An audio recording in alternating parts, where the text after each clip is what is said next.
بسم اللہ الرحمن الرحیم۔ السلام علیکم۔ میں آصف الرحمن علوی حاضر ہوں۔ آج میں نے سوچا کہ میں نے لیاری کا جو ختم کیا تھا وہ پارٹ 1 تھا، تو آج لیاری پارٹ 2 کر کے میں ختم کروں۔ بلکہ بہت سارے دوستوں نے مجھ سے شکایت کی، کمپلین کی، اظہار بھی کیا اس بات کا کہ میں نے کچھ لوگوں کو بچا لیا، بقول ان کے کہ شاید میں نے اپنے دوستوں کو بچا لیا۔ ایسا نہیں ہے۔ ایک بات میں آج واضح کر دوں، میرا کوئی دوست نہیں ہے جو ملک کا دوست نہیں، وہ میرا دوست نہیں۔ ہاں، ایک زمانے میرے دوست تھے، اٹھنا بیٹھنا تھا، ساتھ تھا، لیکن اس حد تک نہیں کہ میں اپنے ملک سے وفاداری تبدیل کر لوں، ملک کو قربان کر دوں ان کی دوستی کے لیے۔ ایسا نہیں ہے۔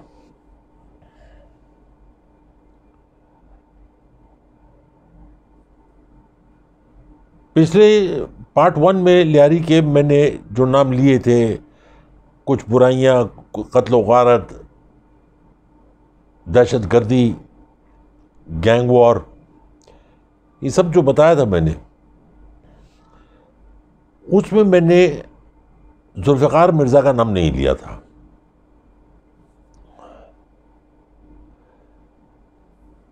ذوالفقار مرزا کا نام میں نے دانستہ نہیں،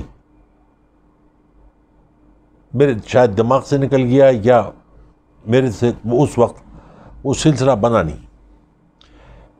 تو آج میں آپ کو لیاری گینگ وار کے ساتھ ذوالفقار مرزا کے بارے میں بتاتا ہوں، اوروں کے بارے میں بتاؤں گا۔ ذوالفقار مرزا بیسکلی ایک اچھے نفیس گھر کا انسان ہے۔ اس کی بیوی بھی فہمیدہ مرزا پڑھے لکھے گھر کے، ذوالفقار مرزا کا باپ سپریم کورٹ کا جج بھی رہا، فہمیدہ مرزا بھی ایک اچھے گھرانے کی۔ لیکن انسان تبدیل کیوں ہوتا ہے؟ اگر ایک اچھا انسان ہے، اچھے گھر کا ہے، تو اس کو تبدیل نہیں ہونا چاہیے، کردار اس کا اسٹریٹ رہنا چاہیے۔ تبدیل ہونے کی کئی وجوہات تھیں۔ ایک تو ان کے رزق میں کہیں نہ کہیں حرام شامل ہو جاتا ہے، دوسرا ان کی صحبت۔ میں ان کو جانتا ہوں، جب انہوں نے اپنا ڈاکٹری کی، MBBS کیا، اس کے بعد انہوں نے کرفٹن کے ایک مارکیٹ کے نیچے ویڈیو شاپ کھولی، چھوٹی سی ویڈیو شاپ، اس گلی کے اندر چھوٹی چھوٹی، ان کے برابر میں وہ فلریز بیکری تھی، اوپر بابا سنوکر تھا، گلی جو اندر جانے کا رستہ تھا، اس میں ادھر بھی دکانیں ادھر بھی دکانیں، اس میں ایک دکان تھی، دونوں میں بھی بیٹھتے تھے، اور ہم وہاں سے ویڈیو لیا کرتے تھے 10 روپے روز پر، وہاں ملاقات بھی ہوتی تھی۔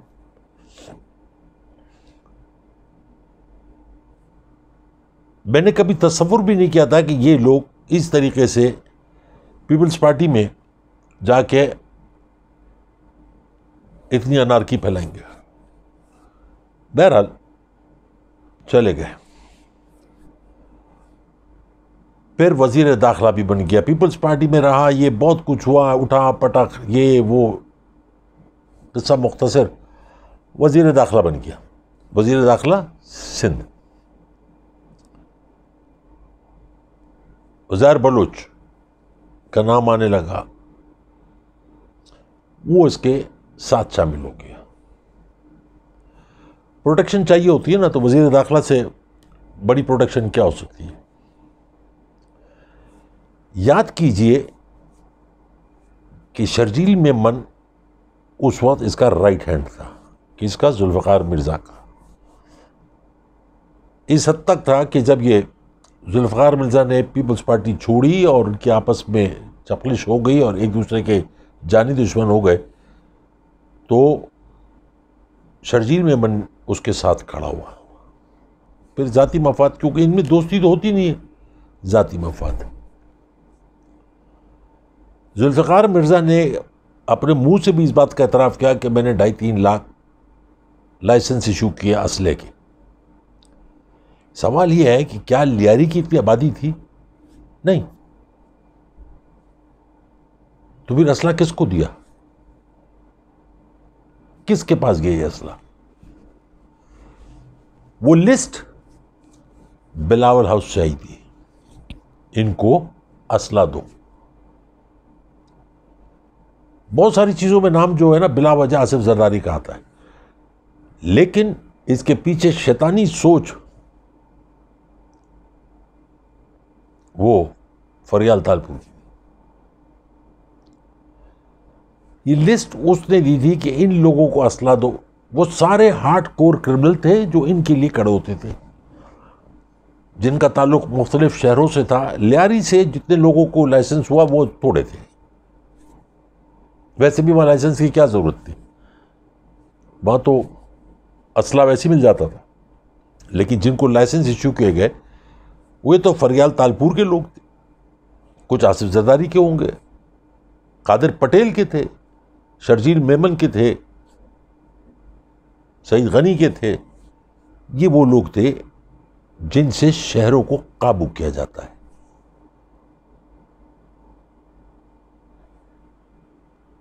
آپ ایک شریف آدمی ہے، ایک دو بدو تو آپ لڑ سکتے ہیں کسی سے، لیکن گینگ ہو اور آپ کو پتہ ہو کہ یہ لوگ مروا دیتے ہیں، اٹھوا دیتے ہیں، یا آپ کے گھر کی بہو بیٹی ابھی محفوظ نہیں ہے، تو آپ خاموشی اختیار کر لیتے ہیں.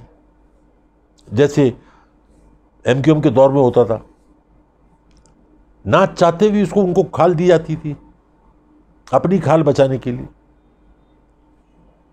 یہی حال لیاری کا تھا. جو لیاری کے اچھے خوبصورت لوگ تھے، من کے اچھے تھے، وہ سب ڈرے سہمے بیٹھ گئے تھے. بہت زیادہ نہیں تو کم بھی نہیں، لیکن جتنی بھی لوٹ مار ہوئی، جتنے بھی بندے اٹھائے گئے، ان میں سے کئیوں کو تو میں بھی ذاتی طور پہ جانتا ہوں. عزیر بلوچ کا جو کام تھا کہ بلاول ہاؤس کے اطراف میں گھروں کو خالی کرا کے دینا، اور جو جو جگہ اس کو پسند آ جائے کراچی شہر میں وہ زرداری کی جھولی میں لا کے ڈال دینا. اس کے علاوہ اغوا برا تاوان اور بہت سارے جو پیسے تھے اس کی شیئرنگ ہوتی تھی. تو میں نے جن کے نام لیے، قادر پٹیل، شرجیل میمن، سعید غنی، ان میں ایک نام اور بھی ہے، نبیل قبول. میں جانتا ہوں وہ یہ دیکھ کے مجھ سے ناراض ہو جائے گا، کوئی فرق نہیں پڑتا، ہو جائے. یہ تین بھائی ہیں. بڑا بھائی مسقط میں ہوتا ہے، اس کا ریسٹورنٹ ہے، وہ اپنی زندگی آرام سے گزار رہا ہے. وہ آج کا نہیں برسا برس کا مسقط چلا گیا، وہ ریسٹورنٹ چلاتا ہے اپنے وہاں پہ، بال بچوں کے ساتھ رہتا. دوسرا بھائی نجیب، وہ دبئی میں ہوتا ہے، وہ زروانی فیملی کا داماد ہے، اس لیے اس کی بیوی. رہ جاتے ہیں اپنے نبیل قبول. میرا سوال یہ ہے کہ کوئی کاروبار، ہر شخص کا کوئی کاروبار ہوتا ہے نا، کہ میں یہ انڈسٹری لگائی، یہ دکان سے میں نے ایک ملٹی بلڈنگ اسٹور بنا لیا، ایک چین بنا لی، ریسٹورنٹ کھولا، وہ فلرش کر گیا کاروبار، اس سے میں نے یہ ایکیومولیٹ کیا پیسہ اور بنایا. تو گڈاپ میں نبیل قبول صاحب نے جو محل بنایا ہوا ہے، جو بچپن سے جانتا ہو، جو ان کو بہت چھوٹی عمر سے جانتا ہوں، اس کے دماغ میں تو سوال اٹھے گا ہی اٹھے گا نا. باقی تو لوگ ڈر کے سہم کے سوال نہیں کریں گے کہ وہ جو جنگل میں منگل بنایا ہوا ہے، وہ پیسہ کہاں سے آیا، کون سا کاروبار ہے. یہ تو میں نہیں سننے کو تیار کہ خاندانی رئیس ہے، سب کو جانتا ہوں، بچپن سے جانتا ہوں. ان میں سے جس قبول سے بات کرو کہے گا میں سردار ہوں. جتنے قبول ہیں اتنے سردار ہیں. لیکن یہ پیسہ کہاں سے آیا؟ کیا یہ وہ پیسہ تو نہیں جو رحمان ڈکیت نے رکھوایا تھا، ہے نا؟ مطلب جو کروڑوں میں جمع ہوتا تھا، وہ کبھی نبیل کے پاس، مطلب مختلف لوگوں نے مختلف لوگوں کو رکھا ہوا تھا. نبیل قبول کے پاس جمع ہوتا تھا رحمان ڈکیت کا پیسہ، بابا لاڈلا کا، شرجیل میمن، قادر پٹیل، ان کے پاس جمع ہوتا تھا. سب لوگوں کی تقدیریں بدل گئیں. مطلب یہی شرجیل میمن حیدرآباد سے 2 پٹی کی چپل پہن کے جب کراچی آیا تو ایک اسٹیٹ ایجنسی میں سرویئر کا کام کرتا تھا. اب سرویئر پرماننٹ نہیں ہوتا, وہ دیہڑی پہ ہوتا ہے, 500 روپے دیہڑی روز پہ. بڑی اسٹیٹ ایجنسی تھی, بہت سارے ان کا کام ہوتا ہے کہ سارا دن موٹر سائیکل پہ خوار ہو, شام کو آ کے اپنے سیٹ کو بتا دو کہ جی یہ پلاٹ فار سیل ہے, یہ گھر فار سیل ہیں اور یہ گھر فار رینٹ ہیں. 200 روپے اس نے جاتے ہوئے آپ کو دیے تھے, صبح پیٹرول کے واپسی میں 300 روپے آپ کو دے دیے. یہ تو شرجیل میمن کا کام تھا. تو آج لندن میں یہ جو اتنے ریپڈلی ڈیولپ ہوئی جائیداد کہ باہر گاڑیاں بھی کھڑی ہیں, اپارٹمنٹ بھی اسی علاقے میں جہاں نواز شریف کا اپارٹمنٹ ہے, اس کے پیچھے کیا کہانی ہے؟ اس کے پیچھے کوئی انڈسٹری, کوئی چیز تو ہوگی نا. موٹر سائیکل کی انڈسٹری بنا لی تھی, یہ کر لیا تھا, وہ کچھ نہیں. یہ صرف لوگوں کا پیسہ ہے. گڑاب جائیں آپ تو آپ کی طبیعت ہری ہو جائے گی. سولر سسٹم, جنگل منگل, الگ سے ایک خلیفہ کا محل کھڑا ہوا ہے. لوگ تو پوچھیں گے, حکومت ہی پوچھے گی, وقت آ گیا ہے. یہ سلسلہ کبھی نہ کبھی تو رکنا تھا, رک گیا. تو اللہ تعالیٰ دیکھتا ہے, موقع دیتا ہے, رسی کو ڈھیل دیتا ہے کہ توبہ کر لو, لوٹ آؤ میری طرف. مگر 2 چیزیں ہوتی ہیں دولت کے ساتھ. اگر آپ کے پاس حلال کی دولت ہے تو آپ کو لوٹنے کی ضرورت ہی نہیں, آپ لوٹے لٹائے ہو. آپ حلال کی دولت اگر آپ کے پاس ہے تو آپ میں عاجزی, ان کی ساری محبت, عزت, احترام لوگوں کے لیے کوٹ کوٹ کے بھر دے گا اللہ تعالیٰ, کیونکہ وہ حلال ہے. اور حرام کی دولت آنے کے بعد فرعونیت, طاقت کا تکبر, ظالم, انتقامی جذبہ, جھوٹی انا, یہ سب اللہ تعالیٰ کوٹ کوٹ کے بھر دیتا ہے. آپ قادر پٹیل کو دیکھ لیں, آپ شرجیل میمن کو دیکھ لیں, آپ سعید غنی کو دیکھ لیں, ان کے بچے بھی وہی حرام کی دولت کھا رہے ہیں, کیونکہ اس سے رزق حلال تو بن ہی نہیں سکتا. کیونکہ جو آپ نے حرام میں لگائیں گے نا, تو وہ تو آپ بے فکر رہیے کہ آنے والے وقت میں یہی بچے ان کے لیے ناسور بن جائیں گے.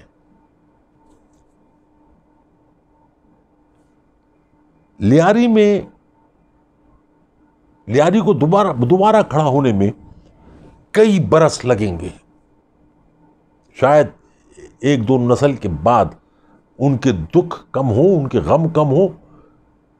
جن کے بچے پاگل ہو گئے, غائب ہو گئے, دیواروں میں چنوا دیے گئے, زمین میں فرش کے نیچے پلاسٹر کر دیا گیا, اس کے اوپر معذور کر دیے گئے, وہ کہیں نہ کہیں تو نکلے گا.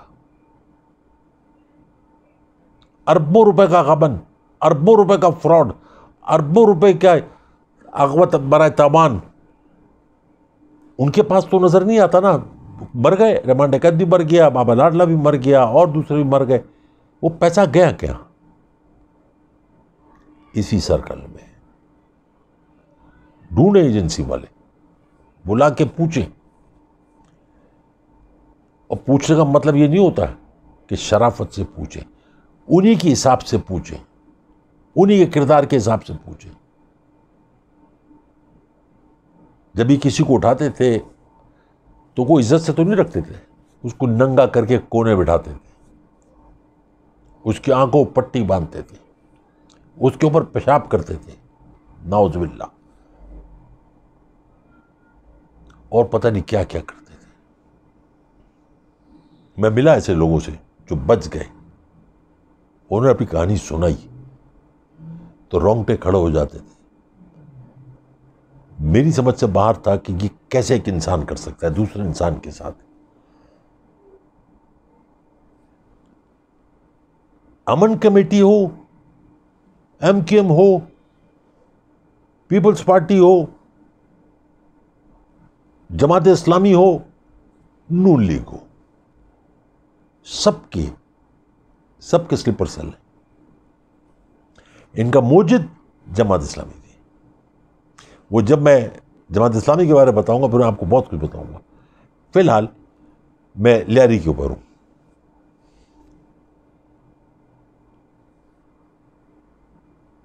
ایک نیا انسان لیاری میں اول تو جاتا نہیں تھا. جیسے اگر آپ امریکہ جائیں کیلیفورنیا تو آپ کو کوئی ٹیکسی ڈرائیور یا کوئی بھی آپ کو ڈاؤن ٹاؤن نہیں لے کے جائے گا. وہ اس کی سرحد پہ چھوڑ دے گا کہ بھائی ایٹ یور رسک، اب تم جانو، تمہارا کام جانے. اسی طرح لیاری پہ کوئی سواری اندر نہیں لے کے جاتی، باہر آگے آپ جانے. بہت سارے ایسے لوگ ہیں جو لیاری میں داخل ہوئے واپس نہیں آئے.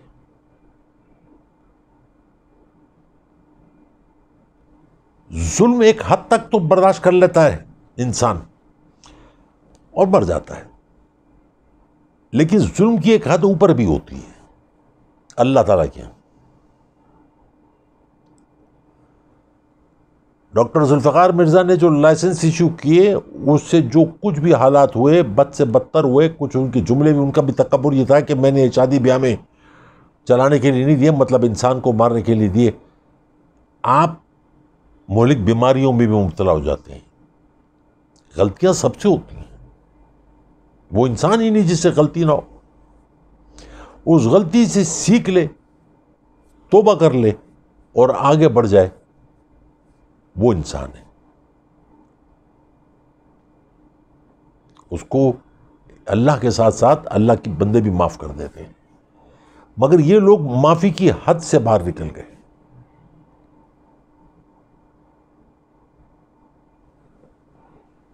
اس وقت لیاری میں جو لڑکے موجود ہیں جو وہ ان کے ہاتھ سے جو ایک دولت کمانے کا ایک ذریعہ تھا وہ چلا گیا، وہ جس کیفیت سے گزر رہے ہیں ان کی کاؤنسلنگ کی ضرورت ہے.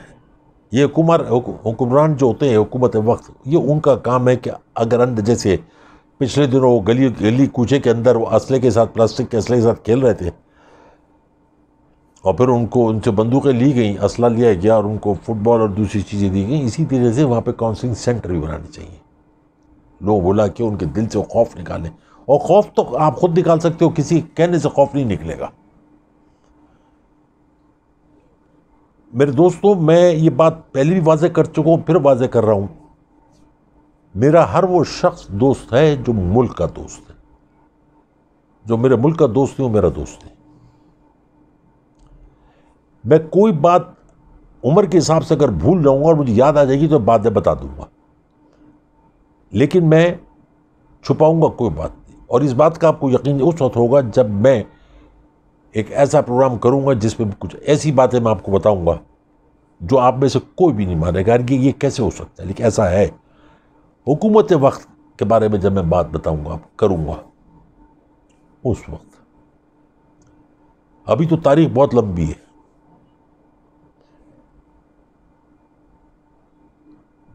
بھٹو کے دور سے شروع کیا، پیپلز پارٹی کے دور ابھی ختم نہیں ہوا، بیچ میں یہ چیزیں آ گئیں. میری کوشش ہے کہ میں جلد سے جلد تاریخ کو ختم کر کے، مختصر نہیں کروں گا، ختم کر کے آگے بڑھوں.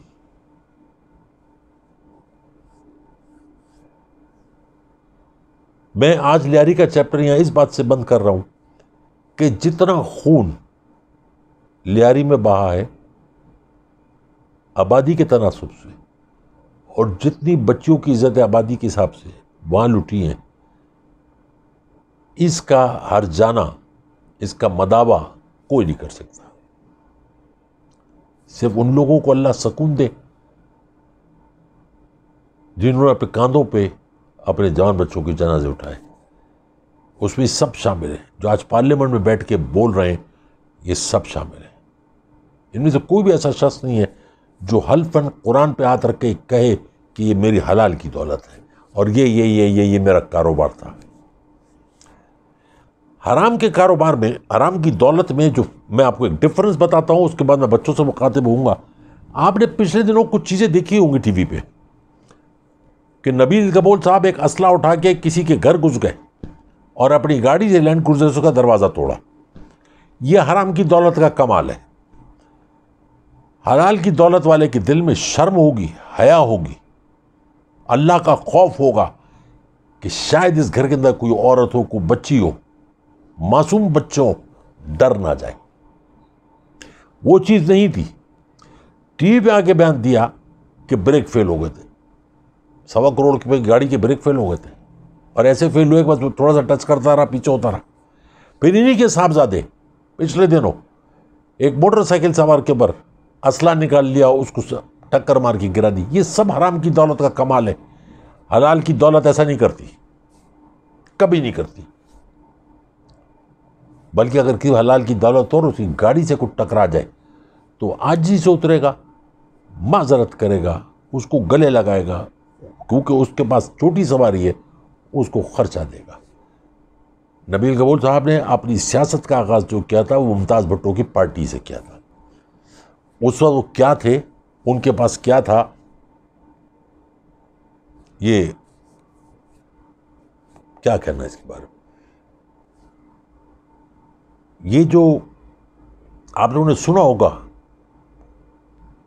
کہ کارنے پہ گاڑیاں منگائی جاتی تھیں جس میں ٹیکس نہیں دیا جاتا تھا, وہ کچھ عرصے کے لیے آتی تھی.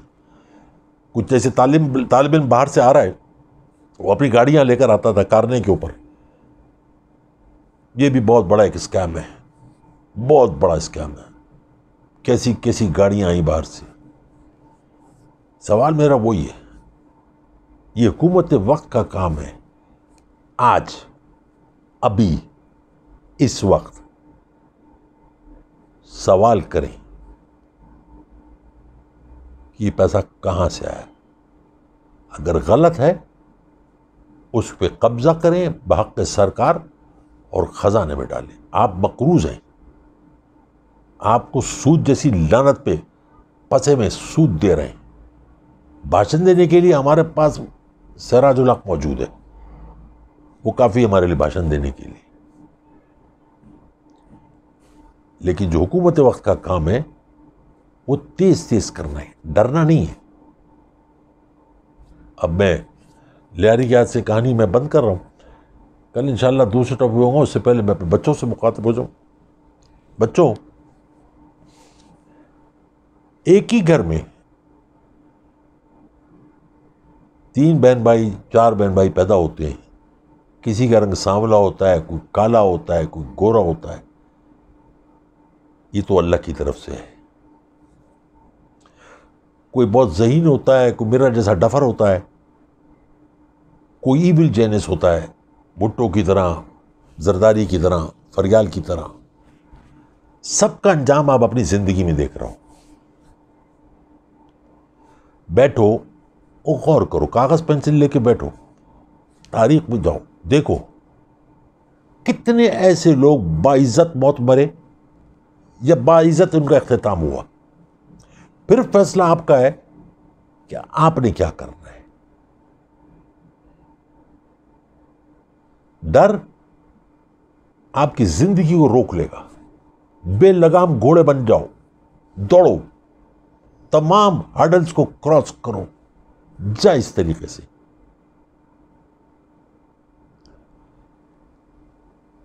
یاد رکھو, ہر شخص کی اپنی ایک اولاد آتی ہے.